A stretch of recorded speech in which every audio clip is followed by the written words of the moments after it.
I had to spend a lot of time untangling all those voices in my head because, of course, you know that like, wow, this is an incredible job. I get free clothes. I get to travel. I'm with celebrities. At the end of the day, it's still a job. The industry is still a like multi-billion-dollar industry. It operates just like any other industry. There was a part of me that felt ungrateful that I was unhappy because of this idea that like, you should feel lucky to be here.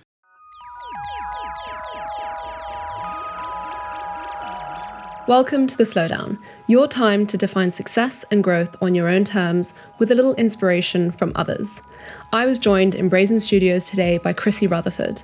Over the 7 years that I've known Chrissy, I've watched her transform from US Harper's Bazaar digital editor to someone running her own consultancy, brand partnerships, and newsletter. Her newsletter is called Forward Joy, and it focuses on self-care, careers, and mental health.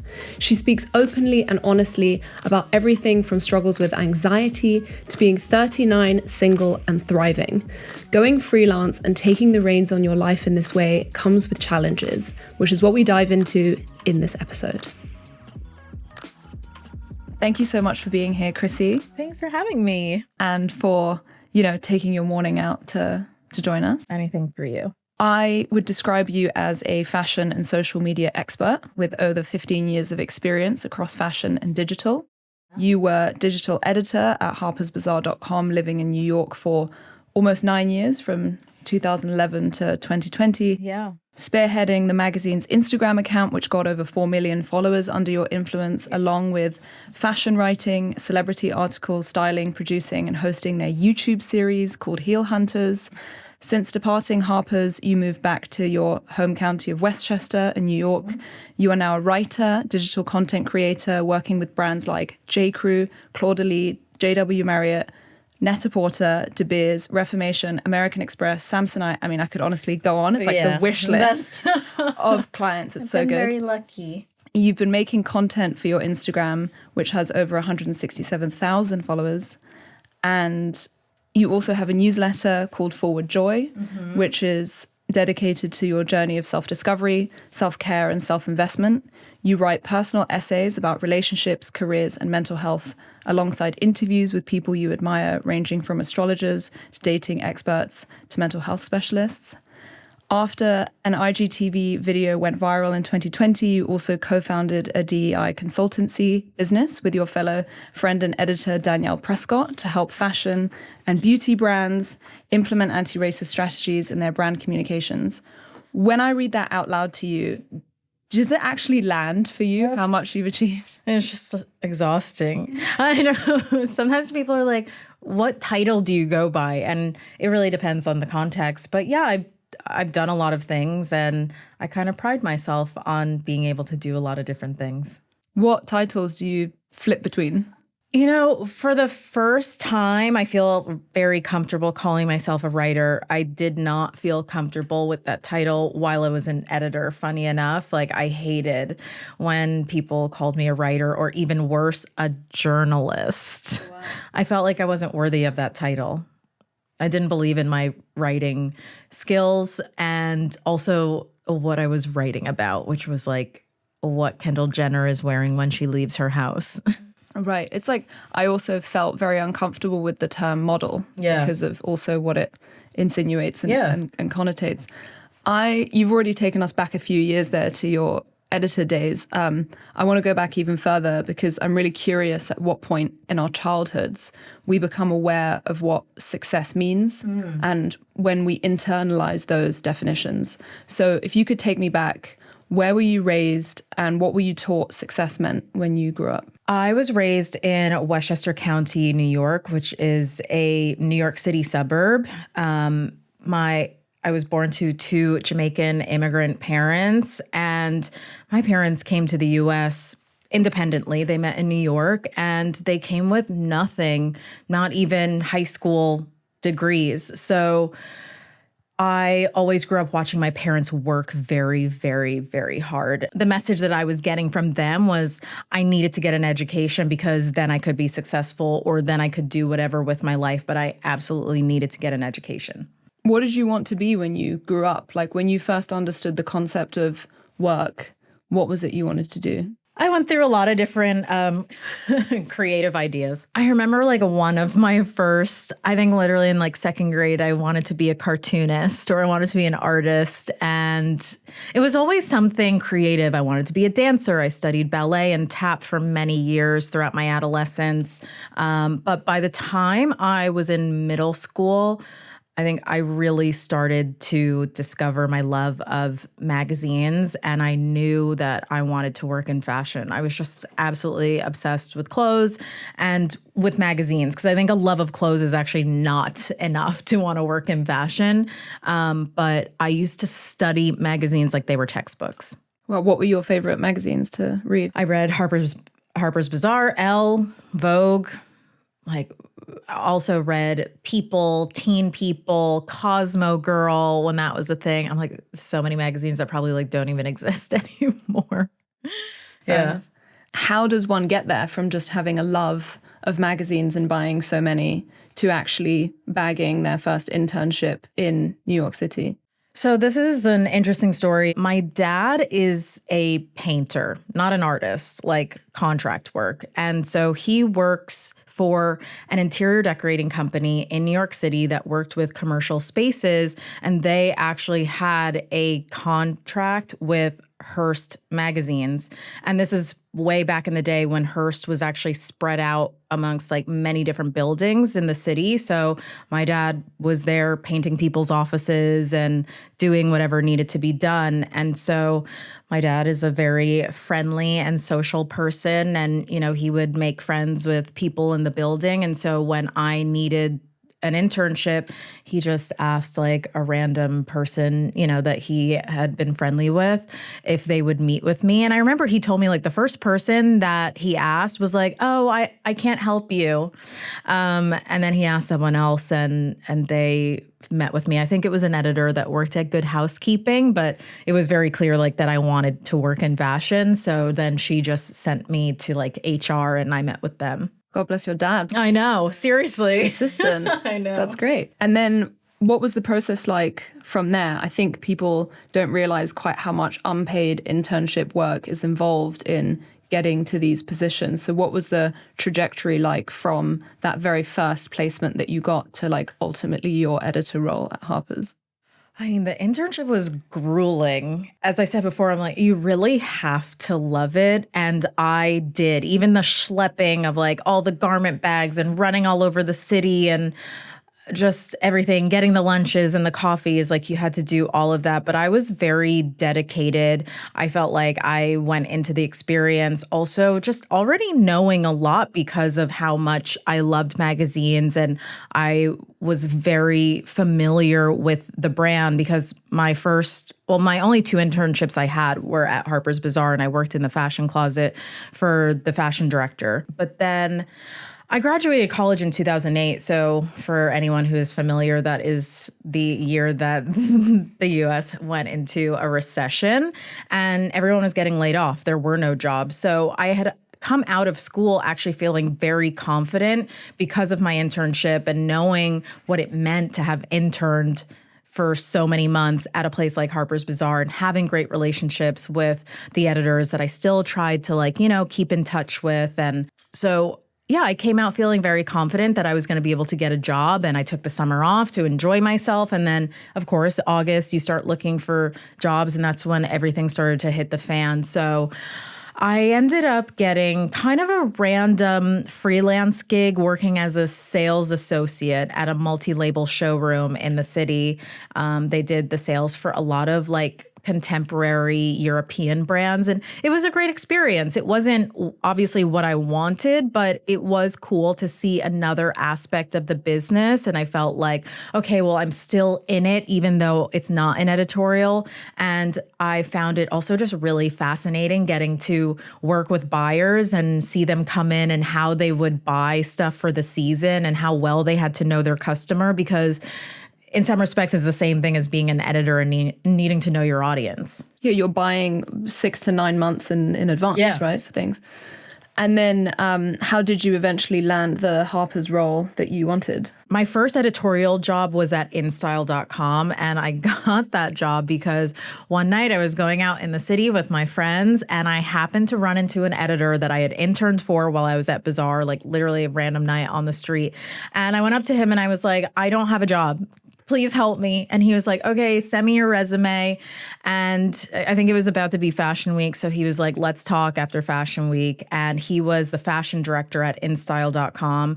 And he called me in and we chatted. I met with the fashion news editor there and they hired me. But that was also a full-time freelance job because that's all there was. Like, no one wanted to give you health insurance, essentially. It seems like you had quite a lot of early like nice experiences of the industry where it felt exciting and fresh and you were just excited to be there. Yeah, I was hungry as hell to just get my foot in the door. And I knew that I had great taste. I knew that I was like cut out for this. Like there was no doubt in my mind that that was what I was meant to do with my life. And then again, I was really lucky because I spent a year there and I worked very closely with the fashion news editor.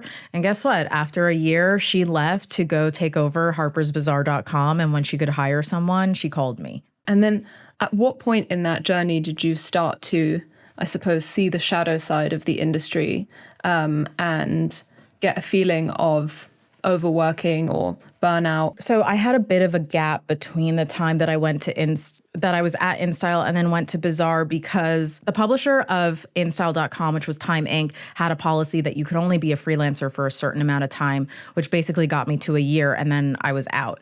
And so then I started doing like all these random freelance jobs, again, kind of leaning on my contacts to like help me make connections.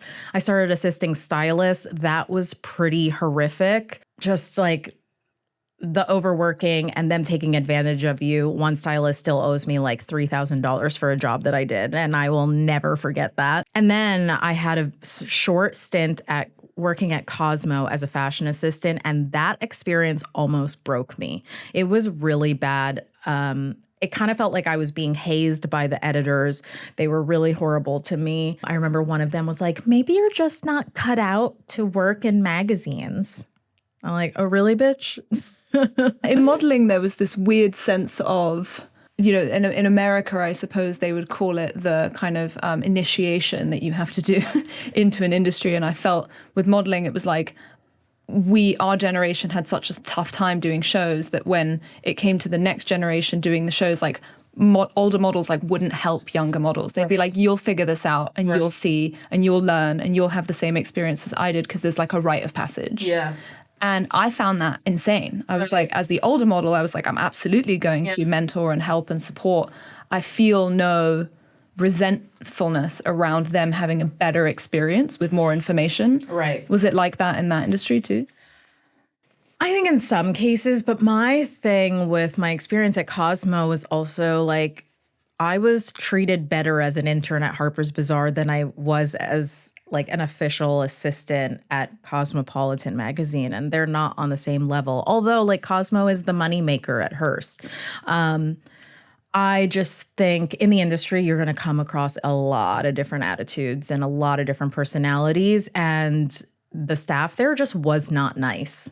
And I think, you know, going to your first like New York Fashion Week is an incredible and exciting experience. But then how did that start to grate on you, or what happened after many years of that? So I went to Bazaar in 2011. I was so happy when I got there. I finally felt like, oh, this is where I was meant to be. Like, it is really incredible, like what a full circle moment it came to. And I had also a lot of autonomy there because working in the digital space, there's just so much freedom. And, you know, in the back of my mind, I had always felt like I wanted to work in print, but then I just kept falling into these digital opportunities. So I was like, okay, I guess this is it for me. And so I would say I didn't really start getting like feeling any hint of burnout until probably like 2018. And I think even before that, you know, when you spend a long time at a job, which I feel like a lot of people in the industry also don't do that. People jump around a lot. Like, I think staying at a magazine for like 4 years is a lot to some people. So, I was there going on 6, 7 years. And I had a great team. So I knew what I had, especially after having experiences like what I had at Cosmo, that I didn't really want to like rock the boat because I was treated well there and I had a lot of autonomy. But it was just, at the end of the day, it was like the nature of the business and how the digital space was changing. And it was so relentless and chasing this like 24-hour news cycle. I'm running the Instagram account. I'm literally doing like 4 people's jobs for one person's salary. It was the like no money of it all, everything that I was carrying on my back. Being the only Black editor there the entire time that I worked there. And then as I'm growing an Instagram following, brands come knocking on your door wanting to work with you. And this is completely independent out of like anything you're doing at the magazine. They're contacting you. Yeah, but the publishers, and still to this day, like they don't want you making money if they can't get a cut of it. And I just wasn't trying to let them have a say over whether I could make extra money or not. Because even back then it was like, I can do one post for this brand and it pays my rent for 2 months. Like, absolutely, I'm going to do that.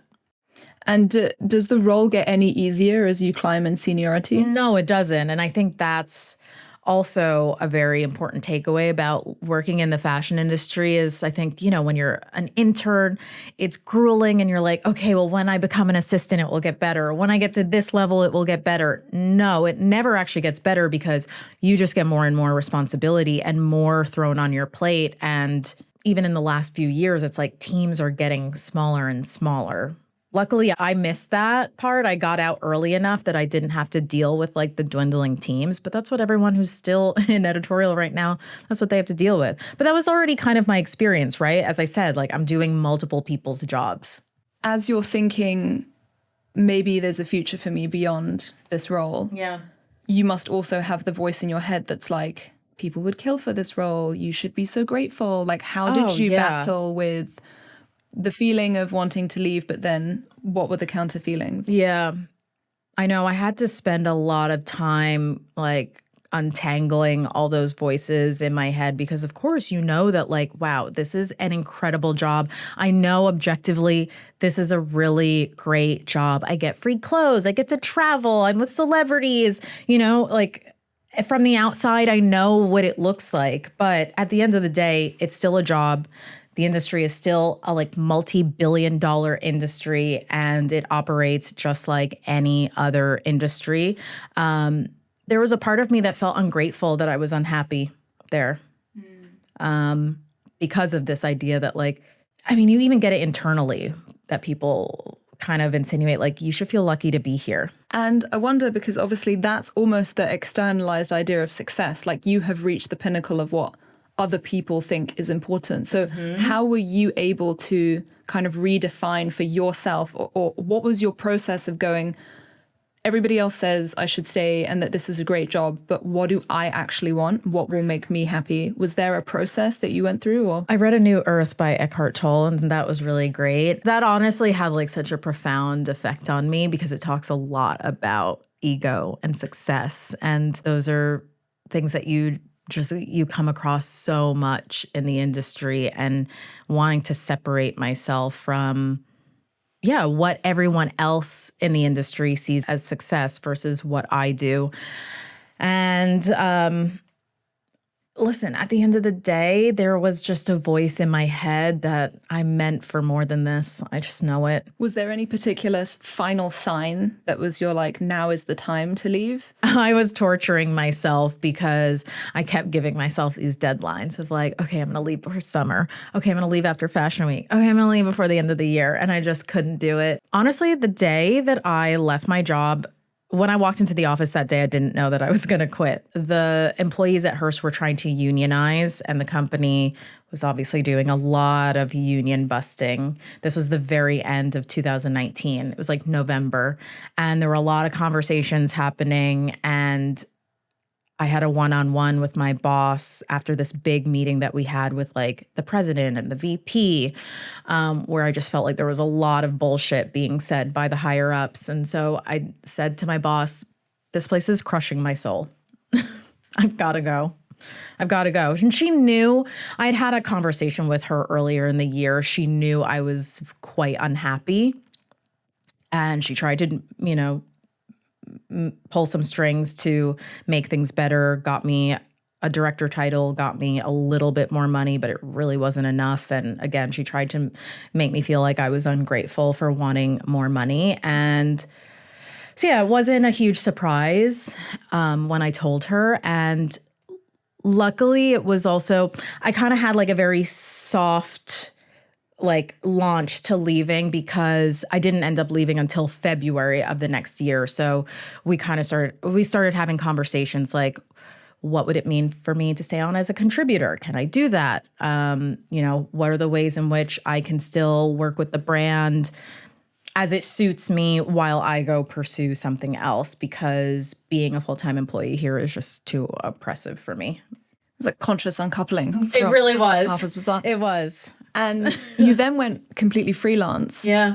How did that feel? Was there a sort of mix of emotions of I'm free, but also I now have to completely figure out how I'm going to make this money? You also then moved back to Westchester with your family, I assume kind of living back in the childhood home that you grew up in.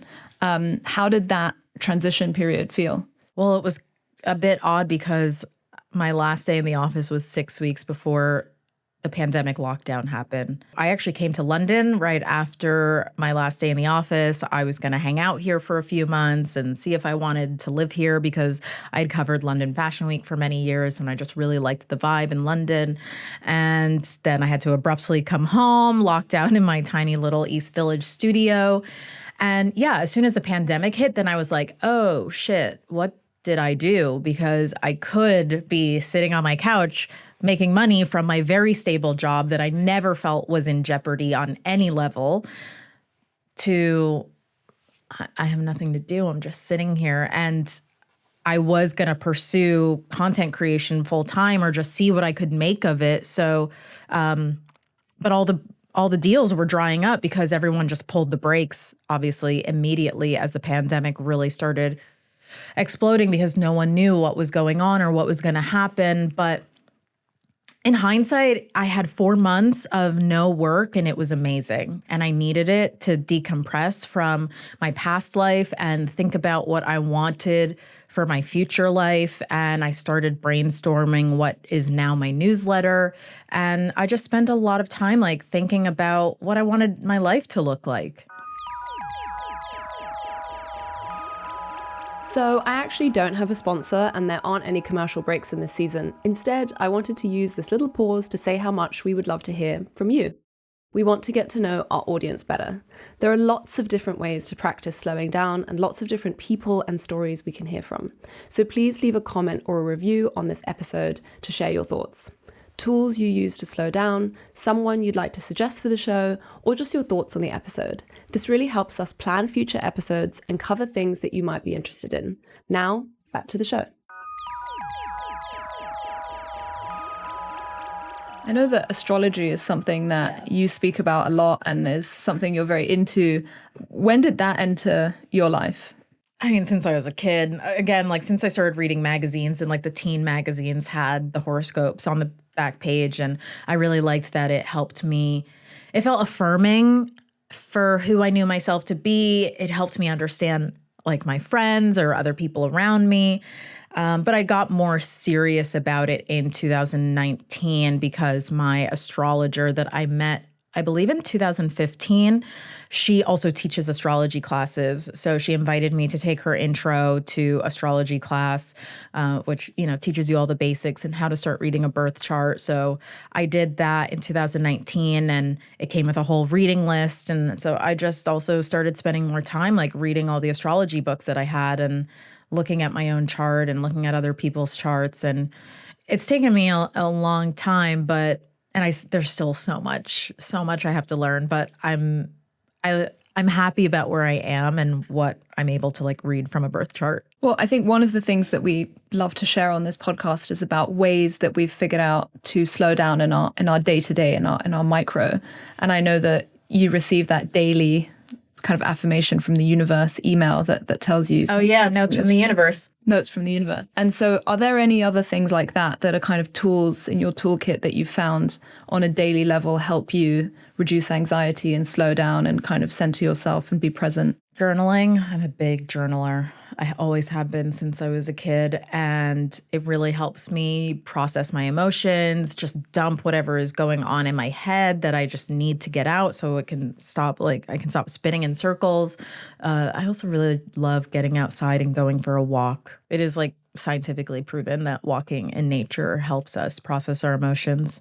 With sort of following the timeline, we're now in sort of early 2020, lockdown happens, then there's another huge thing that happens in American societal history, and you do an IGTV post that goes completely viral. Can you tell me more about that moment and what was going on for you? So the last Monday, I believe, of May in 2020, George Floyd was murdered, and I remember being on social media, obviously knowing what was going on and staying on top of the news, but then seeing all of the like white people that I follow who were really posting like everything was normal. And this is also coming off of like, we had just seen Ahmaud Arbery murdered, Breonna Taylor. It just felt like there was a succession of, murders. And for Black people, like we cannot look away, but everybody else, it feels like, has a much easier time looking away and ignoring the news. So it just felt like this really weird world I was living in where I would see like my Black friends like posting about what was going on. And then I would see like white influencers posting about their smoothie and their workout for the day. And I was just like, this is insane. And so I recorded this video in my childhood bedroom. I actually first posted it to stories, where I was just talking about that I felt that it was important for people to speak up about what was going on, because if you didn't, it made it seem like you were totally okay with what was going on. I have a different perspective around digital activism after that year, but in the moment, that was what was in my heart and what I really wanted to share. And it resonated with people. I started getting messages like, oh, can you post this somewhere where I can share it? So I re-recorded the video, posted it to my Instagram. Within like 24 hours, it had 1 million views. Like I never thought that would happen. It's an interesting one, right? Because you come from a history of digital media and trying to make posts on Harper's go viral. And suddenly what did it, after a week, it had over 5 million, 6 million views. Yeah. Everything just happens for a reason. I'm just such a firm believer in that. And, I've had conversations with people since then about how if I had been still working at Bazaar, I don't think I would have posted that video. That's the other thing, right? I don't think I would have posted it. And you were saying your thoughts on digital activism have changed since then. It's not fully fleshed out, but I think after seeing the reversal of everyone's commitment to diversity and inclusion, just really makes you think about, and we see these conversations obviously happening online all the time with everything in the news about like, well, what does it really do to just post or reshare a post that you've seen on Instagram? Are we really creating change that way? In some ways, yes, of course, like awareness is one thing, but at the end of the day, I also think it's upon the individual to also like want to make changes, and you can't force anybody. And you can't shame them into it either, because shame does not create long-lasting change. No. And I think I totally agree with, what can posting on social media really effectively do when it's so easy to just like or, reshare something. Right. Post something just because you want a virtue signal and you want people to think that you care, but what are you actually doing in the background?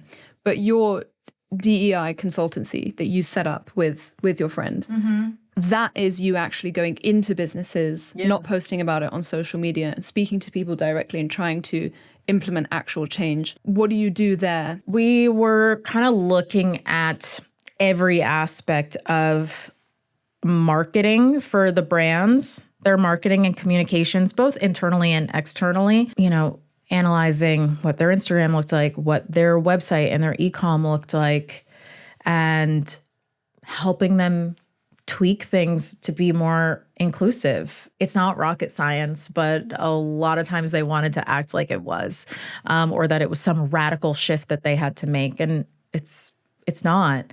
And we saw real change within the brands that we were working with, but then over time, they just go back to doing what is easiest for them. Also, obviously, that post was posted on your phone. A lot of the work that you do is now through your phone in many ways. Yeah. You content create for all of these incredible brands. What is your relationship like with your phone? How do you set boundaries around that? On one hand, you want to say, oh, well, this is my job to be on my phone and to be on social media. But at the same time, I really do feel like it is affecting my creative brain and seeing what other people are doing and like having that in my head. Like I don't like it anymore. And of course, but again, we go on Instagram or we go on Pinterest and we use all these platforms to look for inspiration and get inspired. But at the same time, how much is too much? I don't know. It's definitely something that I'm trying to reorient myself. I've never been one of those people that uses the time limits on apps, but I have recently put one on my phone for Instagram just as a marker. So I set my Instagram for 5 hours just to see how long does it take me to hit that. I might still be on it past 5 hours, but it's just like a good check to see. And most days I'm not hitting it unless I'm just like at home doing nothing all day. And then some of the other things that you talk very openly and honestly about in your newsletter and in other spaces is your experiences with anxiety. Yes. When did that first crop up for you? When were you even aware that feeling was called anxiety? I had my first panic attack when I was around the age of 11. Someone threw up on the school bus and it freaked me out. And I managed to make it through the rest of the day feeling okay, but I was a little obviously everyone thinks it's gross, but it penetrated something deeper inside of me. I couldn't go to school for the next 3 days. Wow. I could not go to school. I was terrified. I was worried that I might get sick. I was convincing myself that I was sick. And so, I don't know, my mom probably called the school and we talked to the school psychologist. And I know that they had suggested that they put me on meds and that I go to therapy. My parents did not want me to go on medication, but they did get me a therapist, which is pretty incredible because I have Jamaican immigrant parents, and talking about mental health, I don't think is something that they had ever done prior to this moment. And you've been in therapy for a long time, on and off since I was 11 years old. How did that anxiety continue to crop up in your work life? I think the next time that I really felt like I had something to work through is I was really afraid of getting on the plane.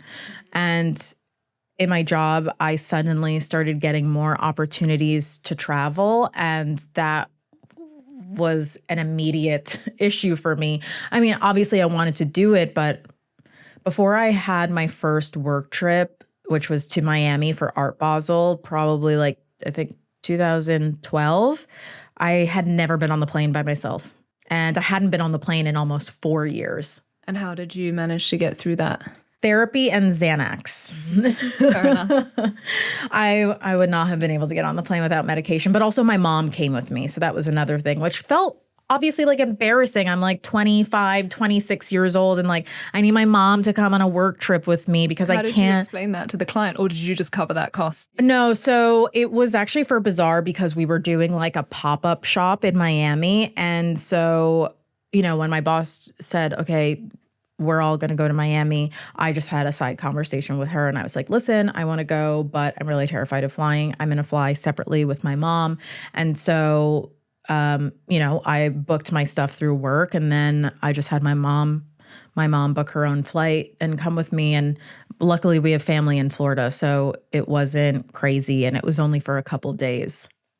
And do you have that much more under control now, or are there still other things that have triggered that? I mean, it took me a little bit to work through my fear of flying. And listen, as my therapist says, it's not about getting rid of the fear. It's about feeling afraid and still being able to do it. So that's definitely where I am at this point. I can get on the plane. I fly all the time by myself. And obviously I live between here and New York, so that requires a lot of flying. But then sometimes I'm just anxious about random things. And I know now how to manage it. I have the tools to self-regulate and support myself. And it's been a journey. It takes a lot of work and a lot of dedication to like actually show up for yourself. Yeah, I think a nice like kind of segue from that is actually the other thing that you speak very openly and beautifully about is being recently turned 39. Yeah. Happy birthday. Thank you. And being single and thriving. Yeah. Going against hustle culture capitalism, I think, is a radical act whenever that happens. And being a single woman in her 30s, to me, is very much a radical act in our society, and a really important topic. So at what point did you decide to speak publicly about that? I think I've seen stories here and there, but I really don't think it was a very prevalent and still isn't like prevalent narrative. But through my newsletter, because I was writing about all these personal aspects of myself, actually I was inspired by an astrology reading I had right before my 35th birthday, I believe.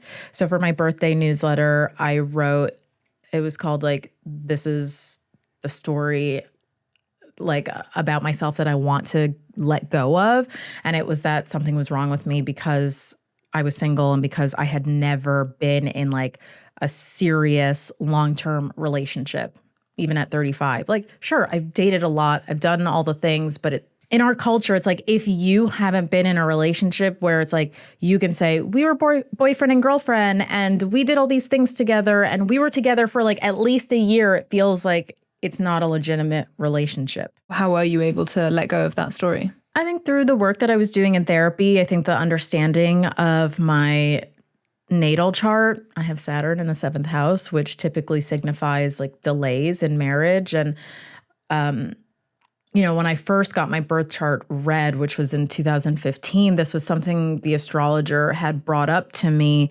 So in a sense, it helped me feel like, oh, there isn't something wrong with me. This is just like, this is part of my path. So it helps give a little more context and relieve some pressure, probably. Yeah. And still, like, even through my work in therapy, I just knew like there is a lot of emotional stuff that I also had to work through because of my relationship with my parents. And I also just think about my generational like lineage as well and things that have been passed down to me that very much felt like they did not belong to me, but it was my responsibility to untangle myself from it.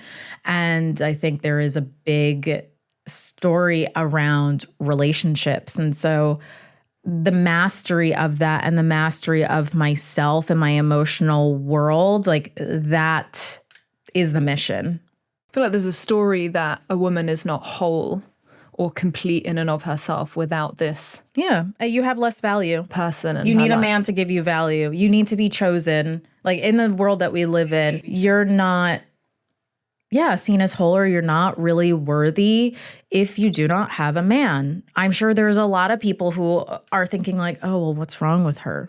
In these 4 years since you obviously let go of that expectation, what are the ways in which you've seen yourself thrive that you maybe didn't expect pre-35? I never thought that I would be able to be happy by myself. It really never crossed my mind that it was possible, that I could like have this beautiful life and feel okay with myself, especially because, listen, I derive a lot of my self-worth and joy from what I do, which I know I am more than what I do. But listen, I am very much driven by the idea of helping other people. So I don't think that's a terrible place to derive self-worth from. But especially when I look at my life over the last 5 years and all that I've been able to achieve in my career and being able to live here and in New York and just like all these amazing things that I have in my life, I'm like, I think God would strike me dead if I'm like here complaining every day that, oh, I don't have a boyfriend. Like, there's no way I'm going to let that erase all the good that's in my life. I just can't. I refuse. Like, that's insane to me. So good that you have that perspective. I obviously know a lot of women like me in their 30s who are now, it's a real like daily crisis that they have to go through, this kind of fear of being alone or being single and what that means, and the taintedness that has in our culture at this age is a difficult one. I mean, I wrote so many times in my journal in my 20s that I was terrified that I was going to end up alone. And I think one of the things about being alone is that you do have to make peace with the idea that you could end up alone. Do I think that's my path? Absolutely not. But if it is, I'm going to be okay. But I guess you also are confronted with yourself, which I think a lot of people don't allow themselves to be with themselves. I think our society is structured in a way that's like, how do you fill your time with as many other things as possible so that you don't have to look at yourself and you don't have to sit with yourself? And we don't really have a culture of things to do alone that are enjoyable and considered by society as lovely. So that's a really like difficult one to have to kind of rail against. I also think like if you are looking for a partner because you think that's when you're finally going to be happy, you are setting yourself up for some real disappointment. Yeah. Like, we cannot look for happiness outside of ourselves. And you've already kind of touched on your career and your ambition. And I'm wondering, how do you navigate and balance between ambition and contentment in your kind of personal and professional life? Because I've seen a lot of conversations recently of people saying, oh, I'm working really hard, but I want to slow down. But then, for me personally, I'm also, the reference that you made earlier is like, I feel like I'm working 3 or 4 jobs at the moment too. And obviously that goes against slowing down as a concept. But I think there's a tension for me between the ambition and the drive that I have to do great things, to share things, to change people's lives, to mentor, to support, to do all of this stuff, whilst also wanting to do less and just feel like I have enough and be content and do the bare minimum in order to have all this wonderful free time to rest. Yeah. How do you, especially being freelance where you have to kind of book your own work, how do you balance those two things? Like, do you say, okay, I can have, I don't know, X amount of projects a year, or I'm trying to make X amount of salary and then I work backwards? Or no, I just take it as it comes. I love that you said bare minimum. I'm always trying to do the bare minimum. Like, I spent over 10 years working my ass off. Like, I work hard, but I'm not working myself to burn out. Like, sure, there are times where it's just like, oh my God, there's a lot happening at once. But that might last for like 2 weeks. And then I know like, okay, I can chill for a bit. I think I'm just really good at knowing now what I can handle. And I don't know, my workflow has felt really manageable for the most part.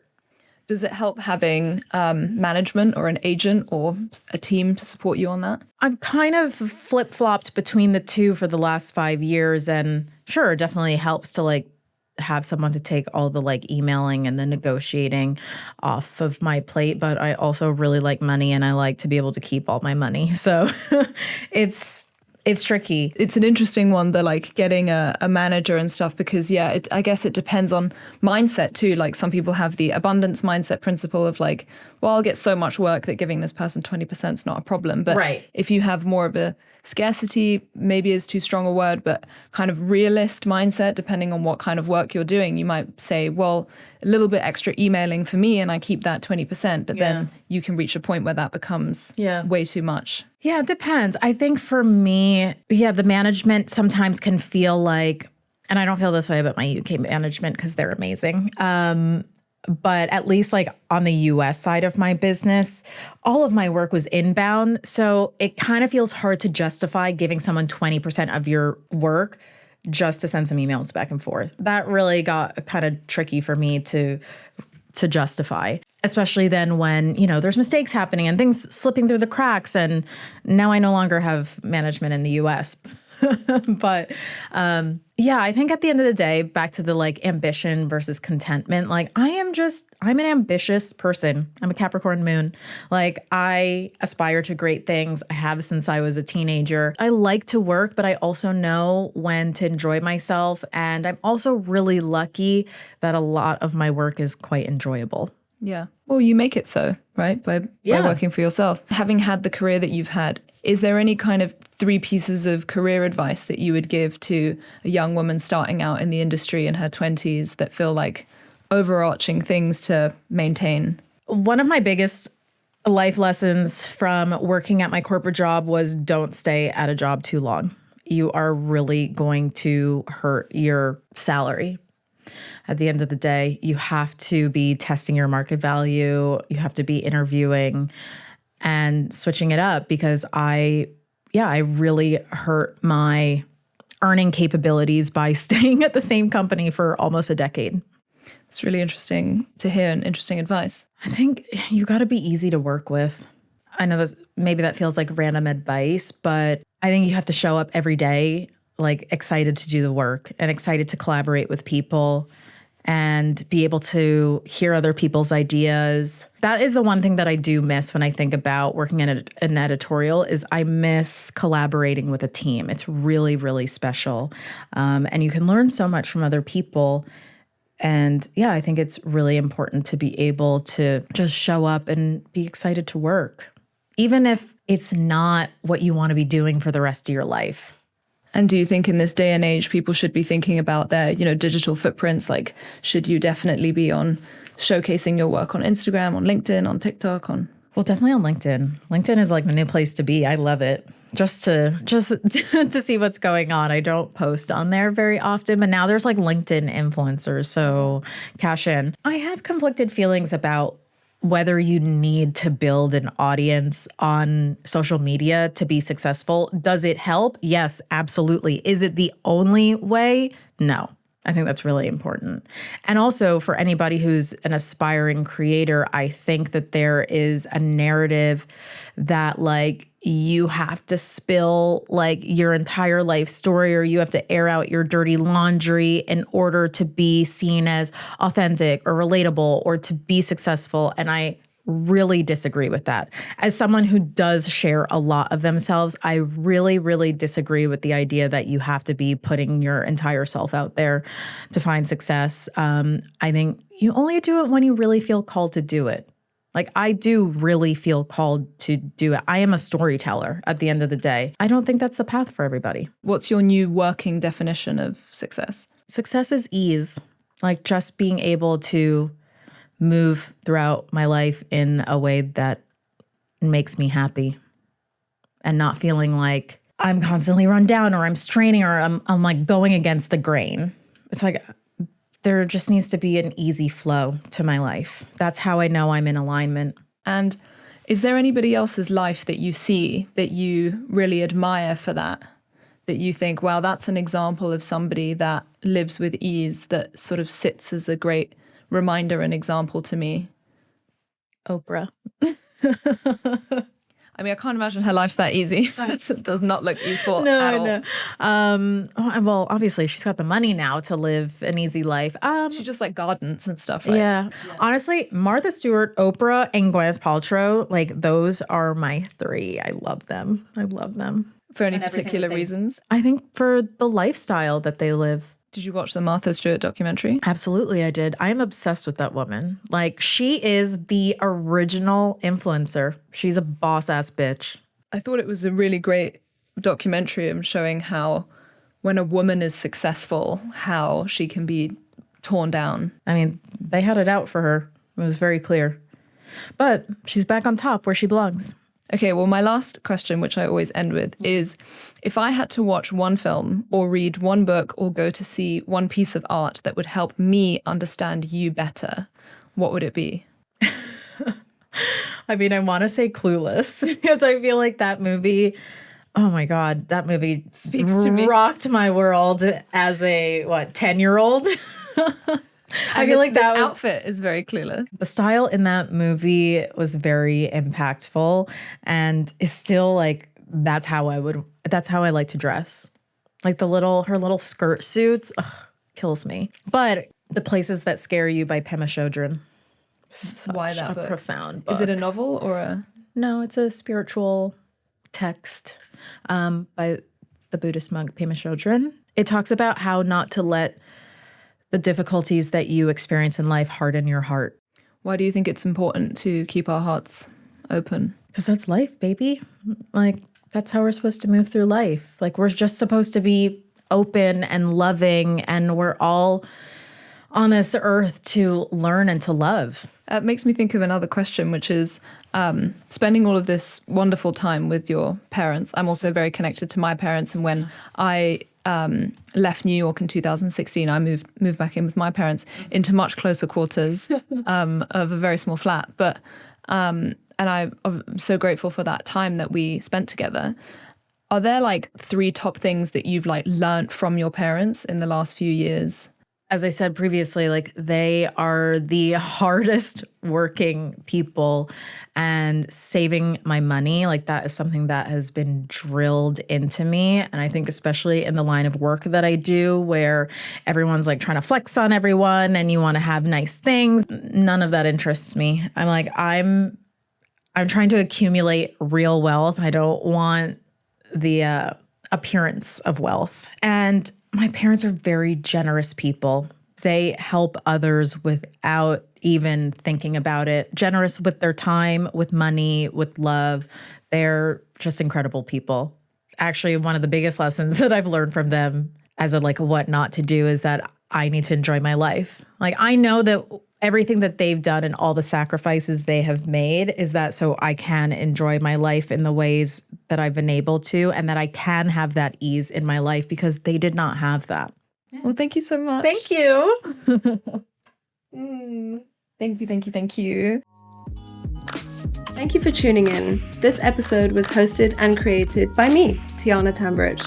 It was produced by Whitney Rosenthal. Sound and video recording, mixing, editing, and mastering is by Brazen Studios. Cover art designed by Natalia Ruche. Please subscribe to The Slowdown to be notified of upcoming episodes, tell a friend, and leave a review, because it really helps a new podcast like this get out there into the world. And remember, we're all heading to the same destination, and there is no prize for getting there early, so we might as well slow down.